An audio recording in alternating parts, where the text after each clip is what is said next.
دوسرے سوال پہ آتے ہیں، فون اور آن لائن نکاح، اس میں کچھ جائز کہتے ہیں، کچھ ناجائز کہتے ہیں۔ تو جو جائز کہتے ہیں وہ کہتے ہیں نکاح کی حیثیت تو یہ ہے کہ مرد اور خاتون مل کر معاہدہ کریں۔ یہ معاہدہ آمنے سامنے بھی ہو سکتا ہے اور فون پہ بھی یا آن لائن پہ بھی ہو سکتا ہے، اس میں کیا حرج ہے؟ لیکن اکثر فقہاء اس کو غلط کہتے ہیں کہ یہ غلط کام ہے۔ اس کے لیے وہ کہتے ہیں کہ دیکھیں فون پر جتنے نکاح ہوئے ہیں اس میں خواتین پہ ظلم ہوا ہے، اس میں خواتین کے حقوق پر ظلم ایسے ہوا ہے کہ جیسے انگلینڈ، امریکہ، کینیڈا کے مرد جو ہے انہوں نے پاکستان، انڈیا کی خاتون سے فون پہ آن لائن نکاح کر کے شادی کی اور پھر اس کے بعد اپنے مغربی ممالک میں ان کو لے جا کے اپنے گھر کا ملازم ہی بنایا۔ انہیں وہ حقوق بھی نہیں دیتے جو شادی شدہ خواتین کو شریعت میں حاصل ہے۔ یہ خواتین کا استحصال ہو رہا ہے، اس میں وہ بیچاریاں بے وقوفی سے وہ انٹرنیٹ نکاح کر لیتی ہیں لیکن ان کے حقوق پورے نہیں ہوتے، گواہ نہیں ہوتے ہیں، اور جس لڑکے یا لڑکی کا کنفرم نہیں ہوتا تو ان کو کون لڑکا یا لڑکی سے جس کا نکاح ہو رہا ہے تو اس میں تو ظلم جاری ہو رہا ہے۔ تو اسی بیسس پہ یہ اعتراض ہے۔ تو آپ سوچیں کہ مضبوط دلیل کس کی ہے؟ پریکٹیکلی یہ کیس تو دیکھیں کہ وہ جا کے بالکل ملازمت کی حیثیت سے ہی کہ بس وہ بیچاری گھر کا بس وہ خدمت ہی کر رہی ہوتی ہیں اور کوئی کام، یعنی ان کو کوئی حقوق نہیں مل رہے ہوتے، ملے بھی تو بس چھوٹی مائنر سی سیلری۔ وہ اس لیے کہ عموماً یورپ اور امریکہ میں بہت مہنگی لیبر ہوتی ہے نا، یعنی وہاں کے لوگ تو عموماً چاہے مسلمان ہو یا غیر مسلم ہو تو ان کے وہ لوگ خود اپنے گھر کا کام کرتے ہوتے ہیں۔ مثال کے طور پر اگر انہوں نے کوئی گاڑی کی کوئی مکینک کا کام کر رہا ہے وہ بھی خود کرتے ہیں، گھر کے اوپر اگر کچھ کرنا ہے کہ پنکھا لگانا ہے یا کچھ تو وہ مرد ہی عموماً کر رہے ہوتے ہیں، خواتین بھی کر لیتی ہوتی ہیں۔ اس لیے وہ خود اس لیے کرتے ہیں کہ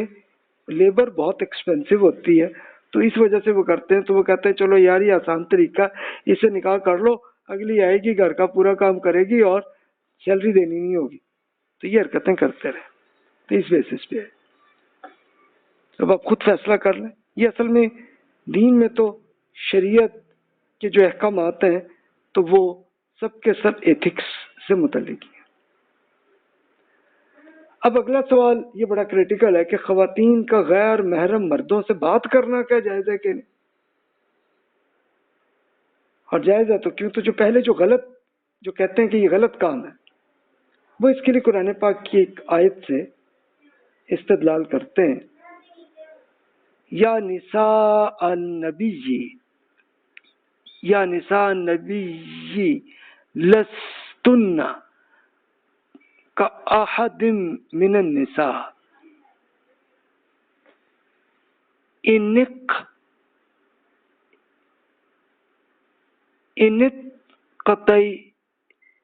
انقطعنا فلا تخضعن بالقول فيطمع الذي في قلبه مرض وقلن قولا معروفا۔ نبی کی خواتین آپ عام خواتین کی طرح نہیں ہیں، اگر آپ اللہ تعالیٰ سے خبردار رہیں گی تو ان لوگوں کے ساتھ نرمی کا لہجہ اختیار نہ کیجیے گا، کیونکہ جس شخص کے دل میں بیماری ہے وہ کسی غلط فہمی میں مبتلا ہو جائے، اس لیے آپ مناسب طریقے سے بات کیجیے گا۔ حضرت ابن عباس رضی اللہ عنہ سے روایت ہے کہ رسول اللہ صلی اللہ علیہ وسلم فرمایا کہ تنہائی میں کوئی شخص کسی عورت کے پاس نہ جائے مگر اس کی ذی محرم کے ساتھ۔ تو ایک شخص نے کھڑے ہو کے عرض کیا کہ یا رسول اللہ میری بیوی حج کرنے جا رہی ہے اور میرا نام فلاں غزوہ میں ایک جنگ کے لیے لکھا گیا ہے، تو فرمایا کہ آپ جنگ نہ کریں، آپ بیوی کے ساتھ جا کے شادی کے پہلے آپ جا کے حج کر کے آئیں۔ اسی طرح عقبہ بن عامر رضی اللہ عنہ سے روایت ہے کہ رسول اللہ صلی اللہ علیہ وسلم نے فرمایا کہ تنہا عورت کے نامحرم کے پاس جانے سے پرہیز کرو۔ انصار نے ایک آدمی نے پوچھا کہ یا رسول اللہ دیور کے بارے میں کیا ارشاد ہے؟ فرمایا دیور تو موت ہے۔ تو اسی بیسس پہ وہ کہتے ہیں کہ بھی خواتین جو ہے نا وہ اپنے شوہر یا بھائی یا باپ کے علاوہ کسی اور سے زیادہ تعلق نہ قائم کریں. تو اس کے لیے جو جواز کے قائلین ہیں وہ کہتے ہیں کہ جناب آپ یہ دیکھیے کہ یہ سورۃ الاحزاب کا موضوع یہی ہے کہ اس میں رسول اللہ صلی اللہ علیہ وسلم کی فیملی اور پھر اسی طرح صحابہ کرام کی فیملیز کو ایک پروپیگنڈا کیا جا رہا تھا، اور یہ منافقین کر رہے تھے تاکہ ان کی سٹیٹس بہت گر جائے. اسے پھر اللہ تعالیٰ نے کیا گیا، اسپیشلی رسول اللہ صلی اللہ علیہ وسلم کی فیملی کی خواتین پہ زیادہ فوکس کیا کہ جی اب عام خواتین کی طرح نہیں، احتیاط کریں. اس لیے کہ یہ مثال کے طور پر ہوتا تھا نا منافق، وہ اس طرح جی اب مسجد نبوی میں بیٹھے رسول اللہ صلی اللہ علیہ وسلم سے کوئی لیکچر سن رہے ہوں گے، بیچ میں جناب وہ چلے گئے رسول اللہ صلی اللہ علیہ وسلم کے گھر میں. اچھا اس زمانے میں کوئی ایسے دروازے نہیں ہوتے تھے، اور جا کے جناب وہ جی پانی دے دیں گے، اور وہاں جا کے پھر ایک سکینڈل کو بنانے کا ایک بہانہ کرتے تھے. تو اللہ تعالیٰ نے اسے روکا کہ آپ بالکل ان کو جس کے دل میں بھی بیماری ہے اس کے ساتھ غلط فہمی میں نہ ہو، تو اس لیے بالکل اب مناسب طریقے سے بات کریں، سختی سے کریں. اور پھر وہ کہتے ہیں کہ یہ جو حدیث ہیں تو اس کا تعلق بھی ایسی کیس پہ ہے کہ جب یہ ہوا تھا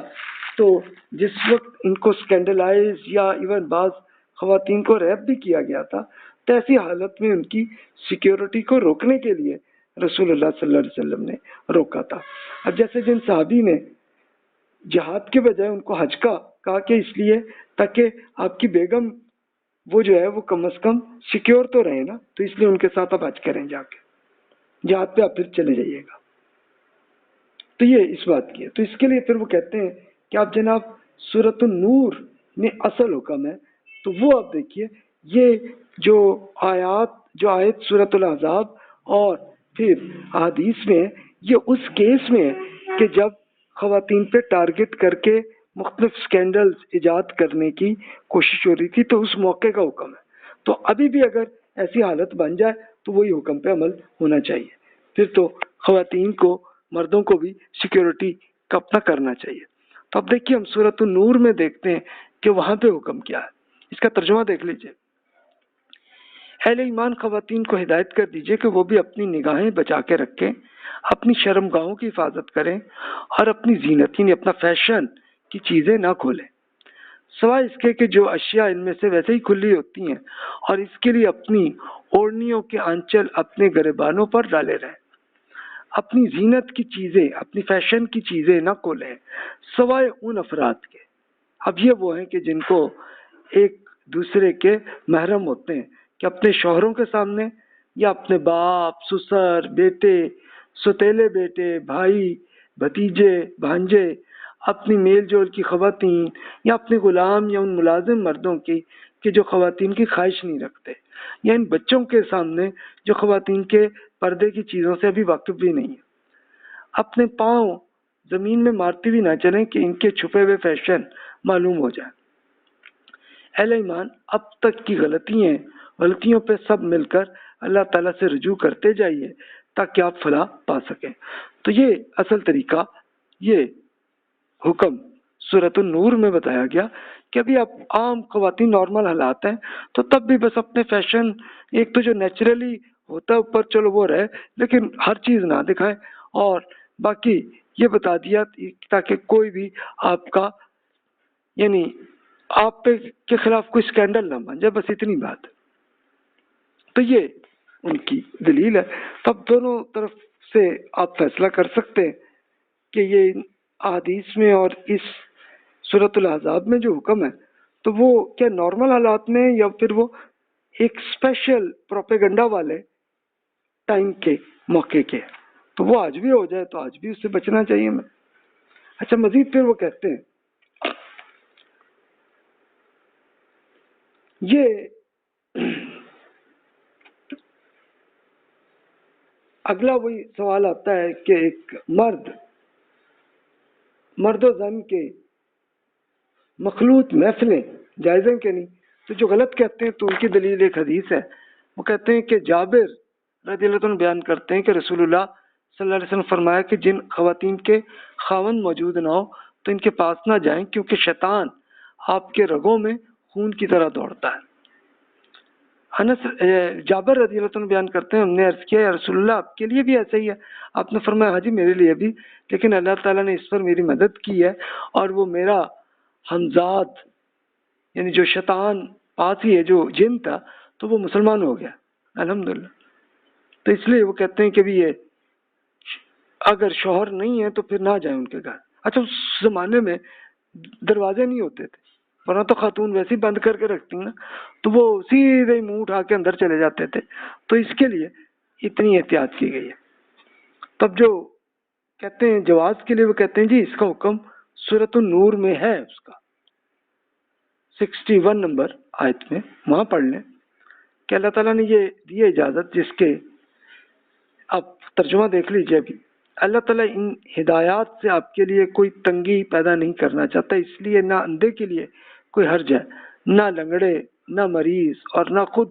آپ کے لیے کہ آپ اپنے گھروں میں سے یا اپنے باپ دادا یا اپنی ماؤں، اپنے بھائیوں، اپنی بہنوں، اپنے چچاؤں، اپنی پھوپھیوں، اپنے ماموں، اپنی خالاؤں، اپنے زیر اثر یعنی ملازمین یا اپنی دوستوں کے گھروں سے کھائیں پیئیں۔ آپ پہ کوئی گناہ نہیں ہے، چاہے مرد و خواتین اکٹھے بیٹھ کر کھائیں یا الگ الگ۔ البتہ جب گھروں میں داخل ہوں تو اپنے لوگوں کو سلام ضرور کر لیں، کیونکہ یہ سلام ہو اللہ تعالیٰ کی طرف سے مقرر کی ہوئی ایک بابرکت اور پاکیزہ دعا ہے۔ اللہ تعالیٰ آپ کے لیے اسی طرح اپنی آیات کی وضاحت کرتا ہے تاکہ آپ عقل سے کام لے سکیں۔ تو اسی پہ وہ اسکالر کہتے ہیں دیکھیے جناب اس میں اتنی اجازت دے دی کہ جناب آپ یعنی اپنی ایک تو ہو گئے نا فیملی کے یہ جتنے بھی آپ کے باپ دادا والدہ کے چلے گئے، بھائی بہن چچا پھوپھی ماموں خالہ، یا اپنے کوئی زیر اثر کوئی ملازمین ان کے ساتھ بیٹھے ہوئے یا کوئی دوست ہیں تو ان کے ساتھ آپ مل جل کے بھی کھا سکتے ہیں، الگ الگ بھی، دونوں اجازت ہے۔ تو ظاہر ہے کہ اب اگر اکٹھے بیٹھ کے کھائیں گے تو پھر تو گپ شپ بھی تو ہوگی نا، بات چیت بھی تو ہوگی،